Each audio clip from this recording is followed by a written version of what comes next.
is based upon the characteristics types of signals. Today we will discuss about that. First of all, even signal. Even signal हमारे क्या होते हैं?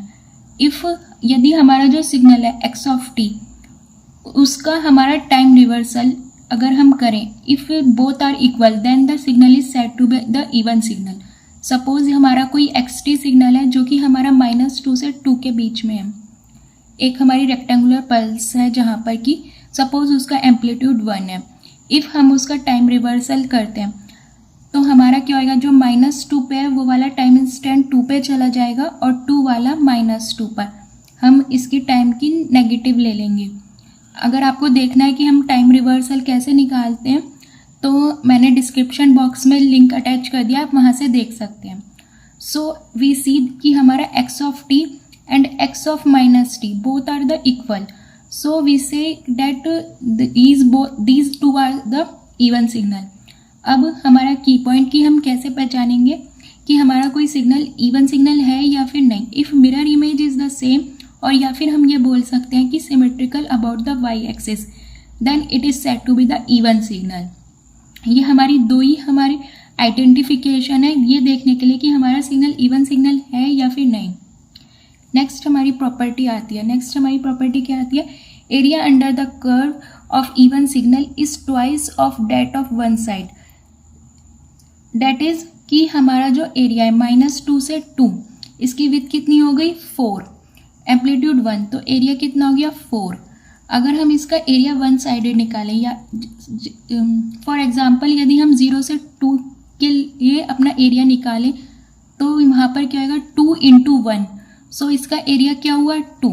सो area under the even signal is twice that of the 1. अगर हम 2 की multiply by 2 कर दें तो हमारा एरिया कितना हो जाता है 4. यही चीज़ इसमें बताई गई है, area under the even signal is twice that of the one side. Next हमारा आता है for an even symmetrical signal the duration of signal on one side is exactly same as that of the signal right hand side but converse is not true. मतलब कि जैसे हमारा कोई भी signal है उसकी ड्यूरेशन, अगर हमारा कोई भी इवन सिग्नल है तो ड्यूरेशन जो राइट साइड में होगी वही हमारी लेफ्ट साइड में होगी, बट कन्वर्स टू नहीं है.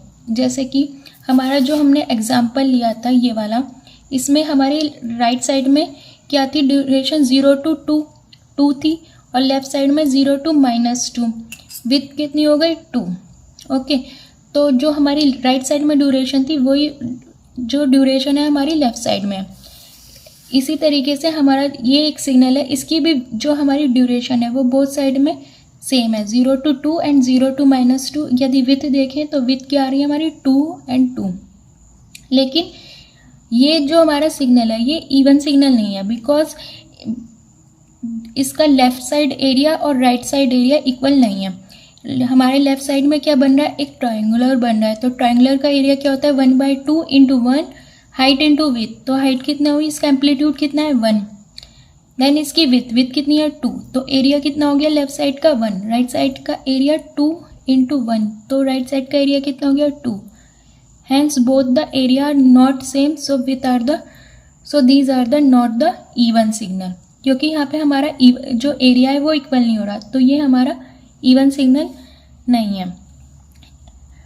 हम इवन सिग्नल को सिमेट्रिक सिग्नल भी बोलते हैं. इसके एग्जाम्पल हो गए हमारे डेल्टी और कॉस्टी जो होते हैं वो हमारे इवन सिग्नल होते हैं.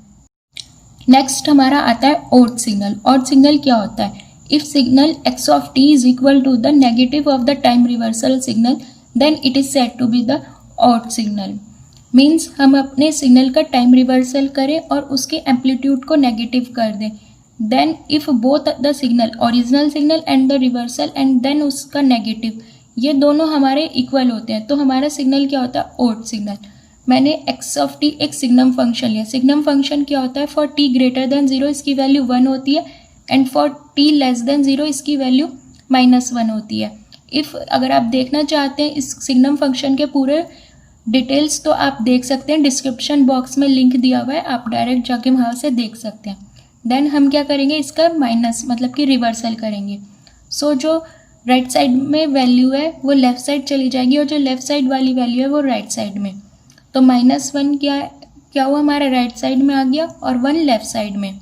देन हम इसके एम्पलीट्यूड में माइनस की मल्टीप्लाई कर देंगे। सो t 0 पर इसकी वैल्यू क्या है, यहाँ पे 1, तो हम माइनस से मल्टीप्लाई कर दी, ये वैल्यू क्या हो गई -1। एंड फॉर t 0 इसकी वैल्यू क्या है, -1, इसमें हमने माइनस से मल्टीप्लाई कर दिया तो ये क्या हो गया 1।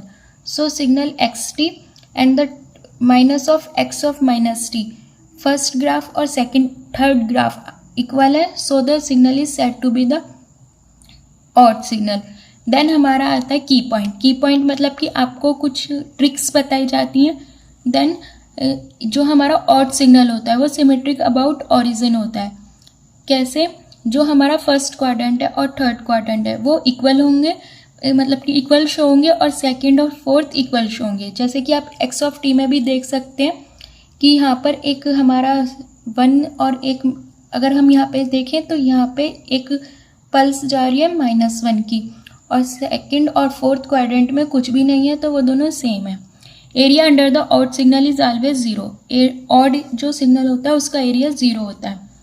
देन हमारा इसका 0 पे वैल्यू अगर हम देखें तो 0 होती है बाय द गिब्स फिनोमिना, यदि हम इसकी वैल्यू निकालें, क्योंकि बिकॉज 0 पे इसकी दो वैल्यू है, एक 1 है और -1 है, तो हमें इनके बीच में कन्फ्यूज़न है कि क्या वैल्यू लेंगे, 1 लेंगे या फिर -1 लेंगे।